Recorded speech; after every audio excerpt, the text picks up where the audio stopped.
एक गांव में एक चुड़ैल का साया था जिससे उस गांव के लोगों की जिंदगी ही बदल गई। आइए देखते हैं कि गांव के लोगों के साथ क्या हुआ था। एक दिन गांव की 3 औरतें, जिनका नाम श्यामा, रूपा और सपना होता है, आपस में बैठकर बातें कर रही होती हैं। अरे रूपा बहन, मैं तुम्हें क्या बताऊं, मेरी सास ने तो मेरा दिमाग खराब कर रखा है। अगर मेरा बस चले तो मैं उसकी जान ही ले लूं।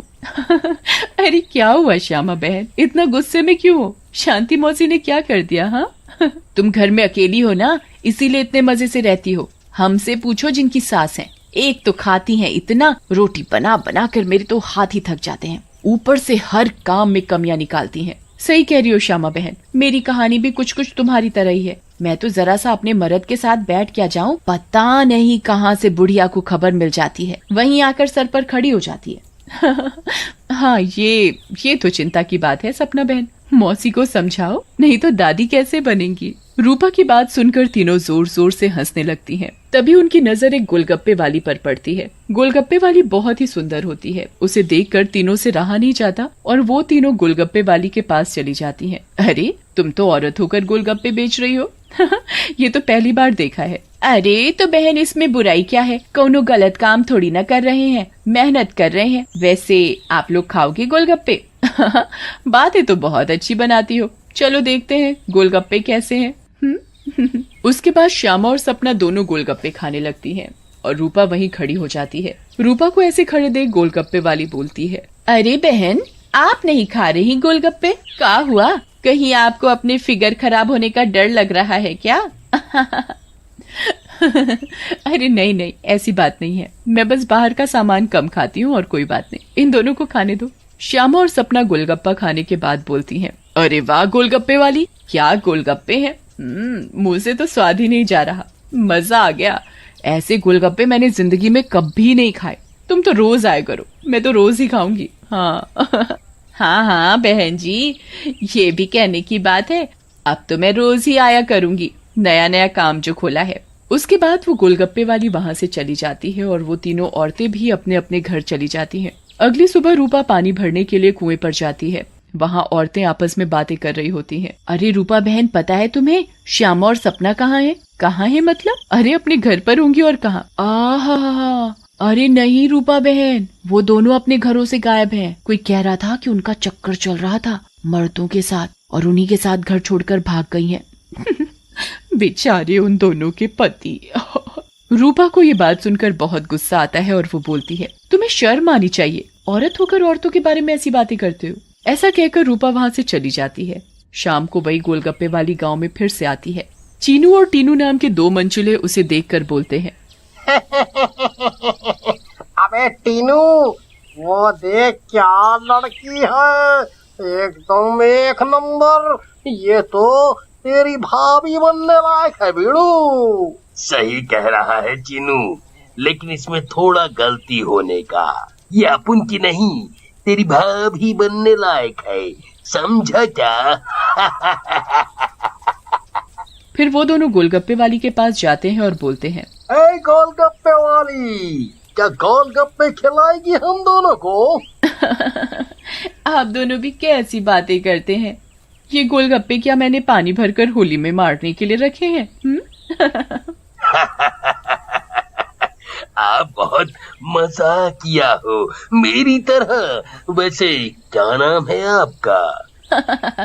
नाम में क्या रखा है साहब, आप गोलगप्पे खाइए ना, अगली बार आऊंगी तो नाम भी पता चल जाएगा। फिर चीनू और टीनू गोलगप्पे खाने लगते हैं।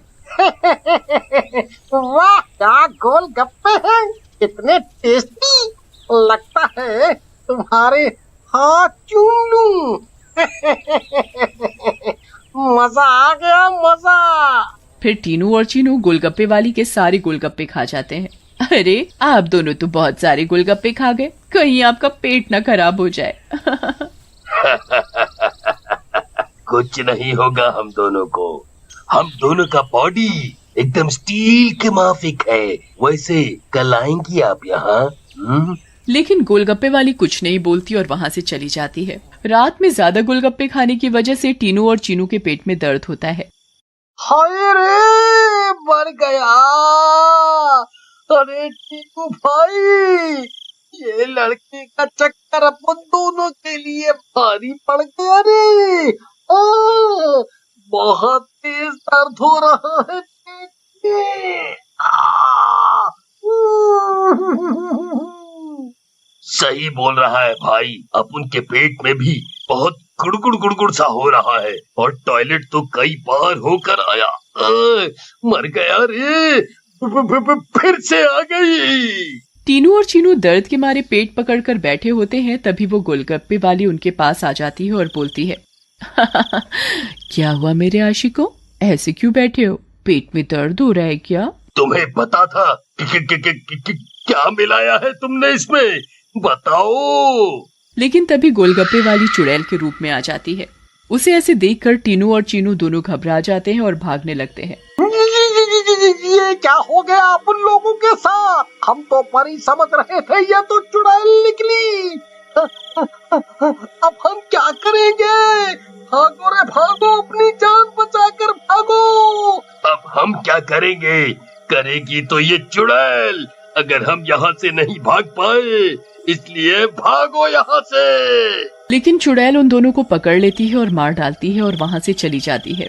इसके बाद तो मानो ये रोज की बात हो जाती है। रोज वो चुड़ैल गोलगप्पे वाली बनकर आती और गोलगप्पे खिलाकर रात में लोगों को मार डालती। इन सब से गांव वाले बहुत परेशान हो जाते हैं और एक दिन पंचायत बिठाते हैं। पंचायत में रूपा भी जाती है। अरे भाइयों, गांव संकट में है, हम सबको मिलकर इस समस्या का समाधान निकालना पड़ेगा, नहीं तो एक एक करके पूरा गांव ही खाली हो जाएगा। तभी रूपा का पति दीनू बोलता है, लेकिन सरपंच जी, हमें तो कुछ पता नहीं है कि ये सब कौन कर रहा है, या लोग अपने आप घर छोड़कर जा रहे हैं।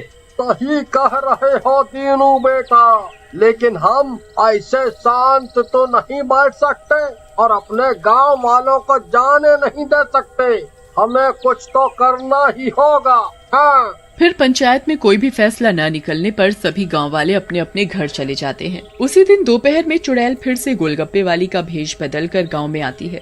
रूपा उसके पास जाती है और बोलती है, अरे गोलगप्पे वाली, जरा गोलगप्पे खिला दे, सुबह से मन खराब हो रहा है, शायद चटपटा खाने से ठीक हो जाए। लेकिन तभी उसकी नजर गोलगप्पे वाली के पैरों पर पड़ती है। गोलगप्पे वाली के पैर उल्टे होते हैं। रूपा ये देखकर समझ जाती है कि हो न हो ये इसी का किया धरा है। रूपा सब समझने के बावजूद गोलगप्पे खाने लगती है और खाकर वहाँ से चली जाती है और दीनू के घर में जाकर सारी बात बताती है, जिसे सुनकर दीनू बोलता है, तुम पागल हो गई हो क्या रूपा? अगर उस गोलगप्पे वाली पर तुम्हें शक था तो तुमने गोलगप्पे क्यों खाए और अपनी जान जोखिम में क्यों डाली? मैंने अपनी जान जोखिम में नहीं डाली, तुमने एक बात पर ध्यान नहीं दिया। गांव में जितनी भी लाशें मिली हैं वो सिर्फ आदमियों की हैं, एक भी औरत की नहीं है। इसका मतलब ये है कि ये चुड़ैल अभी सिर्फ आदमियों को मार रही है। लेकिन रूपा, फिर भी औरतें तो गायब हो रही हैं और वो चुड़ैल निकली तो तुम उसका मुकाबला कैसे करोगी? हम औरतों में बड़ी शक्ति होती है, हम अगर अपनी पर आ जाएं तो किसी को भी अपने बस में कर लें। ये तो एक चुड़ैल है, इसे मैं देख लूंगी। तुम चिंता मत करो। फिर रूपा और दीनू अपने कमरे में सो जाते हैं। लेकिन रूपा की चिंता में दीनू को नींद नहीं आती और वो आंख बंद करके लेटा रहता है। रात में चुड़ैल उन दोनों के कमरे में आती है और रूपा को यूं आराम से सोते हुए देखकर हैरान रह जाती है। ये औरत तो वाकई बहुत निडर है, क्या मत सो रही है, लेकिन आज के बाद डरेगी। ऐसा कहकर चुड़ैल सोती हुई रूपा को उठा लेती है और जंगल की ओर चल पड़ती है। दीनू भी चुपचाप चुड़ैल का पीछा करने लगता है। चुड़ैल एक गुफा के सामने पहुंचकर रुक जाती है और गुफा को खोलती है। खुल जा सिमसिम। गुफा का दरवाजा खुल जाता है और चुड़ैल अंदर चली जाती है। दीनू भी चुपके से उनके पीछे पीछे अंदर चला जाता है। अंदर जाकर चुड़ैल रूपा को एक अंधेरे कमरे में ले जाती है और रोशनी करती है। जैसे ही वहाँ रोशनी होती है, गांव की बाकी औरतें भी रूपा को दिखाई देती हैं। श्यामा और सपना भी वहाँ होती है। अरे चुड़ैल, ये सब क्या है? गाँव की औरतें, तुम ये क्या कर रही हो? लेकिन चुड़ैल कुछ नहीं बोलती। रूपा बहन, ये चुड़ैल पूर्णिमा के दिन हम सब औरतों की बलि देगी, बचा लो हमें। ये बचाएगी तुम्हें। इसकी जान तो खुद खतरे में है। तभी वहाँ दीनू आ जाता है और बोलता है, रूपा की नहीं चुड़ैल, बल्कि तू खतरे में है। दीनू सब औरतों को जलती मशाल दे देता है। चुड़ैल, तूने हमको और गांव वालों को बहुत परेशान किया है, गोलगप्पों की कसम, तुझे छोड़ेंगे नहीं। ऐसा कहकर औरतें चुड़ैल के ऊपर मशाल डाल देती हैं और चुड़ैल जलने लगती है। मुझे जाने दो, छोड़ दो। लेकिन चुड़ैल थोड़ी ही देर में जलकर भस्म हो जाती है।